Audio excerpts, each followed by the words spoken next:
Indonesia punya mie ayam, tambah bakso, pangsit goreng, dan saus tomat. Wih, tapi awas, saus tomatnya diteliti dulu. Di tukang mie ayam, saus tomat biasanya gak ada label.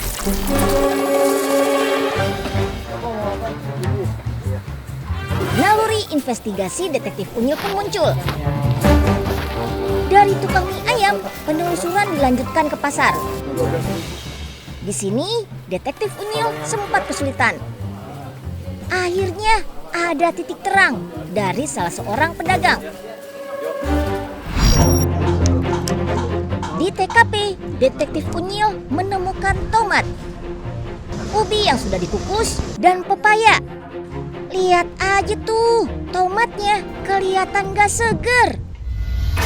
Rupanya inilah bahan-bahan yang digunakan untuk membuat saus tomat tanpa label.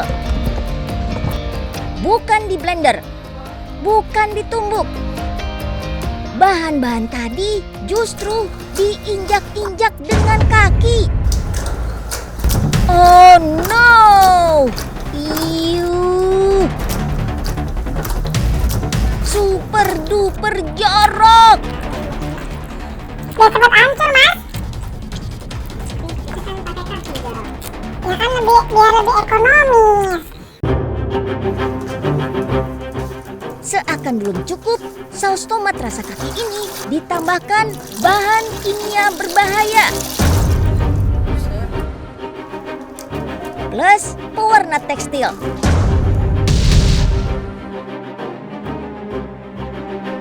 Benar-benar kebangetan. Saus pun siap dikemas. Biar lebih meyakinkan, pedagang nakal mengemas plastiknya memakai alat perekat ini. Ini kita sebar ke tukang bakso, ke tukang warung-warung kopi tuh, ke cilu-cilu ini, ke tukang-tukang mie ayam. Niat banget. Saus tomat rasa kaki segera diantar ke tukang mie ayam langganannya. Saus tomat langsung dikemas dalam wadah. Pelanggannya gak cuma pedagang makanan. Pelaku juga mengirim ke warung penjual sayur. Harus makin hati-hati nih Sobat Unyil. Membedakan saus tomat asli dan palsu susah-susah gampang. Cara paling mudah ya lihat labelnya. Kalau tidak ada izin edar dari Badan Pengawas Obat dan Makanan alias BPOM atau dari Kementerian Kesehatan, kita boleh curiga. Unyil punya tips yang mudah dan sederhana nih buat bedain saus tomat asli dan abal-abal. Campurkan ke dalam air bening. Saus tomat asli akan mengental. Sebaliknya, begitu saus tomat abal-abal dituang ke air, langsung tercampur.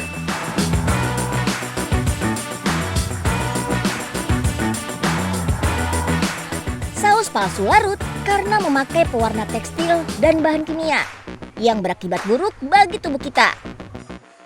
Sekali dua kali sih mungkin gak berasa. Tapi kalau keseringan, bisa-bisa kena kanker. Alternatif supaya lebih aman, ya bawa saus sendiri kalau mau jajan di pinggir jalan. Misalnya saus gochujang dari Korea. Terbuat dari berbagai jenis tepung yang dicampur dengan fermentasi cabai.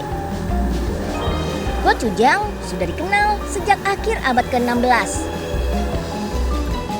Pemakaian pasta pedas ini jadi kunci kelezatan dan ciri khas kuliner Korea. Gochujang juga dipercaya dapat meredakan stres karena saat makan pedas ada reaksi kimia yang dihasilkan dari capsaicin. Hasilnya tubuh keringat yang bikin badan lebih segar.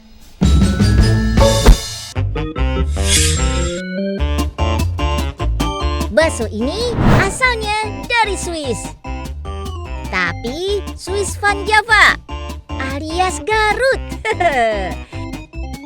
Yes, bakso aci. Disebut bakso aci sesuai bahan pembuatnya, yaitu tepung tapioka yang disebut aci. Bakso aci tercipta karena melimpahnya singkong di Jawa Barat. Di Garut, bakso aci sudah dikenal sejak lama. Penggemar bakso aci jadi makin luas. Gak terbatas hanya orang Garut dan Bandung. Semangkuk bakso aci biasanya berisi bakso sapi, bakso aci, mie, dan pelengkap, tanpa ada sayur.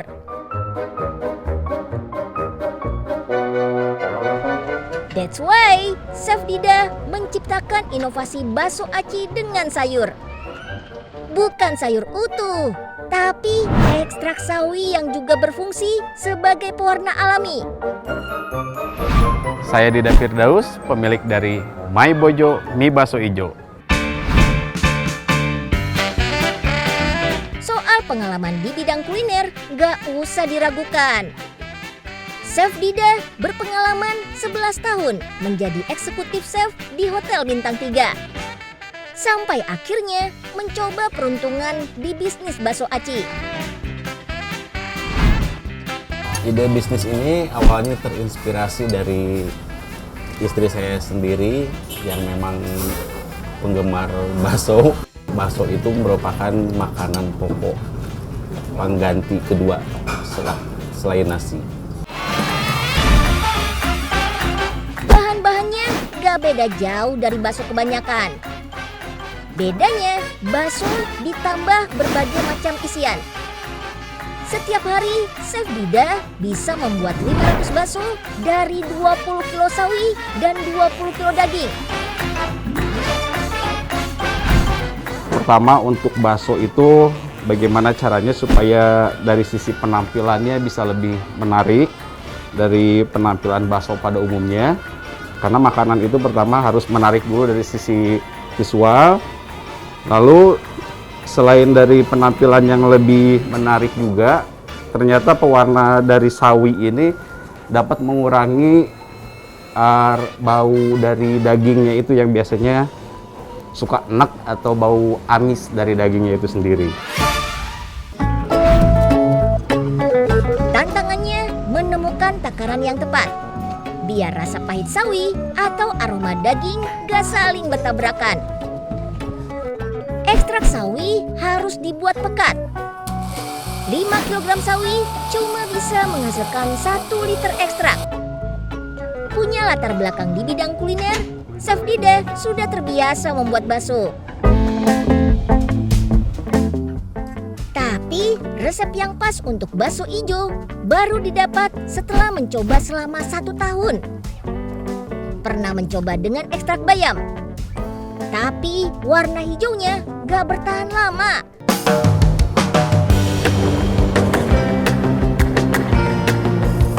Mie juga dibuat berwarna hijau, tanpa campuran telur sama sekali.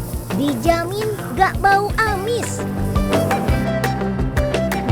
Kemasan kedap udara juga jadi kunci biar bakso instan bisa tahan seminggu di suhu ruang. Dan 70 hari dalam freezer. Bakso disajikan dengan nama-nama unik. Judes alias juara pedas. Sayang, sapi cincang. Setia, spesial telur dan ati. Aurat, aci, dan urat. Mozzarella. Dan yang ini khas Garut banget. Pakai domba Garut. Inovasi ini yang bikin Chef Dida masuk ke dalam 25 finalis Food Startup Indonesia 2020. Bagi Chef Dida, berhenti jadi chef bukan berarti berhenti masak ya.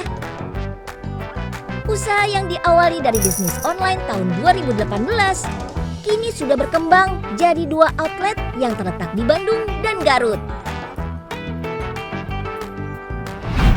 Jika kita mau membuka diri dan lebih memperhatikan lingkungan di sekitar, selalu ada peluang untuk kita bisa maju dan berkembang. Terus saja mencoba untuk berkreasi dan ajak orang di sekitar kita untuk bisa berkolaborasi.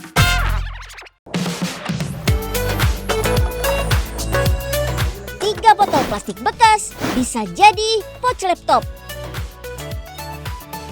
Tas belanja ini terbuat dari sekitar 15 sampah botol plastik. Tas golf juga nggak mau kalah.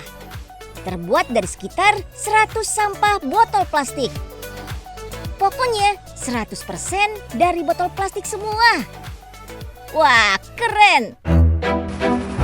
Kenalin nih, Pak Suhendra. Dalang di balik semua barang daur ulang. Mengubah sampah plastik jadi produk bernilai sudah pasti mendatangkan keuntungan. Tapi kalau pembuang sampah plastik ikutan dapat duit, itu baru beda. Bukan dari pemulung atau pengepul. Sampah plastik berasal dari kita-kita yang biasa menggunakan botol plastik sekali pakai. Sistem pengumpulan botol plastik bekas pakai sistem digital. Asal muasal didirikannya Plastik P karena sebuah masalah. Indonesia adalah penyumbang sampah plastik kedua terbesar di dunia. Tetapi teman saya, pemilik sebuah perusahaan pendaur ulang, itu harus import sampah botol plastik. Oleh sebab itu, kami punya solusinya bagaimana kita menyelesaikan masalah sampah secara digitalisasi. Kenalin, mesin reverse vending machine atau RVM. Scan barcode botol. Masukkan botol, langsung dapat poin. Setiap satu botol di store bakal dapat sekitar 50 poin.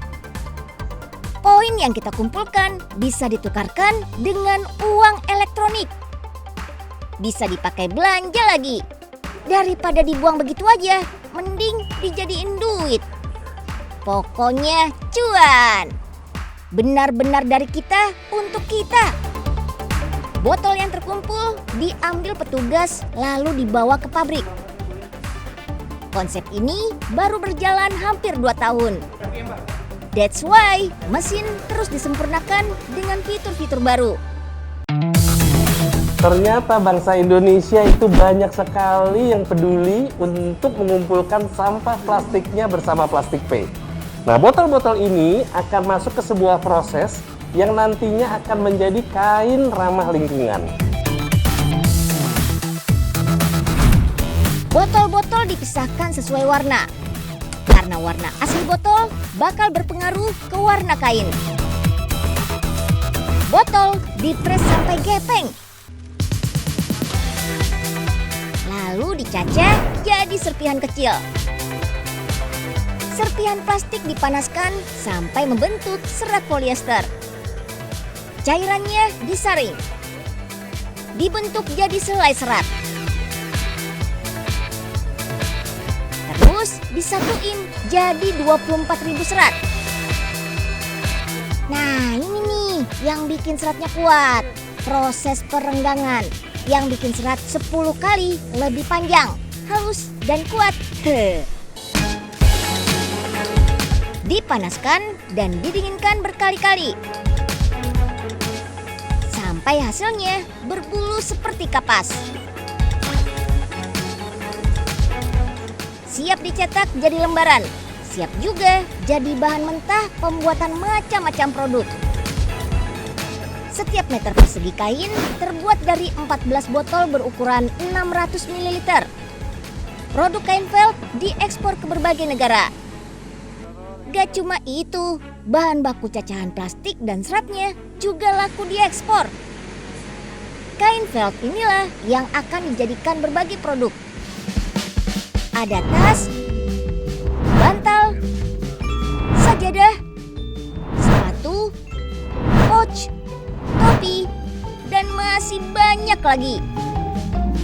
Semuanya buatan tangan dari UMKM yang memberdayakan perempuan. Dan ini produk-produk yang keren-keren ini yang kami ciptakan itu adalah salah satu wadah untuk kita mengajak dan mengajarkan masyarakat bahwa plastik itu bisa kita transformasikan. Perlahan-lahan Indonesia bisa ganti image. Dari produsen sampah jadi transformasi sampah plastik. Kalau bisa peringkat penghasil sampahnya turun, prestasinya yang naik. Yuk, bisa yuk. Plastik P berinovasi untuk membantu green and circular economy di Indonesia dan juga untuk melindungi alam Indonesia dari polusi sampah plastik.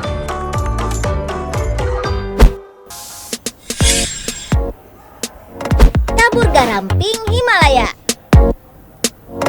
Tambahkan Italian herbs. Tuang minyak alpukat. Bumbunya memang beda dari bumbu yang biasa dipakai ibu-ibu di dapur. Ini dia pansir salmon peri-peri sauce. Caramelize. Juicy. Ada cita rasa asam pedasnya juga. Menggugah selera. Mau coba di rumah juga bisa. Masalahnya, di mana beli bumbu yang biasa dipakai chef? Toko ini jawabannya. Bahan-bahan yang gak familiar lengkap. Surganya bumbu-bumbu unik dan organik. Istimewanya lagi, di Naked Ink kita bisa beli bumbu sesuai kebutuhan. Beli banyak jelas boleh. Beli sedikit ya nggak masalah. Beda sama supermarket lain, di sini nggak menyediakan plastik sama sekali. Kalian mau beli, ya harus bawa wadah atau toples sendiri. Ini dia Kiana Lee yang membuat toko dengan konsep bawa wadah sendiri. Naked Ink itu dimulai atas keprihatinan saya terhadap lingkungan yang selalu banjir yang dikarenakan oleh banyaknya sampah, yaitu sampah kemasan, plastik, dan juga sampah makanan. Nah, biar bumi nggak makin panas, kita bisa mulai mengurangi sampah makanan sedikit demi sedikit. Salah satu caranya, jangan menimbun makanan. Juga belanja makanan sesuai kebutuhan. Klop sama konsep toko ini. Ada beragam produk. Mulai dari bumbu dapur, minyak, tepung, sampai sabun. Pokoknya semuanya organik dan chemical free. Naked Ink adalah surganya bahan-bahan organik. Salah satu produk terunik kami adalah bunga pala. Bunga pala ini hanya tersedia di Sumatera Utara dan saya harus ke sana dan bertemu langsung dengan petaninya dan untuk membawa barang ini ke Jakarta. Kak Kiana Lee punya latar belakang pendidikan food science di Western Sydney University. Apa hubungan food science dengan toko bahan makanan? Ilmu yang dimiliki Kak Kiana justru kepake banget buat membeli produk yang dijual di toko ini. Jadi, dijamin berkualitas. Soal harga, jatuhnya memang lebih mahal. Tapi, kalau mau cari yang langka, serba ada. Dan bisa beli sesuai kebutuhan. Toko ini jadi pilihan pas. Paling sering sih kayak beli pasta gitu kan, karena udah tahu juga pastanya. Terus untuk pilihan granolanya juga saya suka karena banyak dan enaknya ya kita bisa beli sesuka kita gitu, beratnya mau berapa gitu. Ada harga, ada kualitas. Karena gluten dan chemical free, produk di toko ini baik bagi lingkungan dan kesehatan. Pelanggannya kaum menengah ke atas, mulai dari chef, kaum muda, hingga ekspatriat. I actually regularly come in this shop to buy organic products. I buy like quinoa, And then for protein, I mix it with almonds. My shake, I mix it with almonds. So I buy almonds here also. And there's a lot of things here. Even shirataki rice is also healthy. So. Naked Ink has the one that I usually like to buy is the tea. They have a wide variety of the tea selection, and I find it interesting. It's an interesting shop to have organic products. Terima kasih. Makin banyak yang beli, makin sedikit sampah plastik yang dihasilkan. Juga sampah makanan. Walaupun sedikit, paling tidak kita bisa ikut mengurangi penggunaan plastik sekali pakai dan mengurangi membeli bahan makanan secara berlebihan.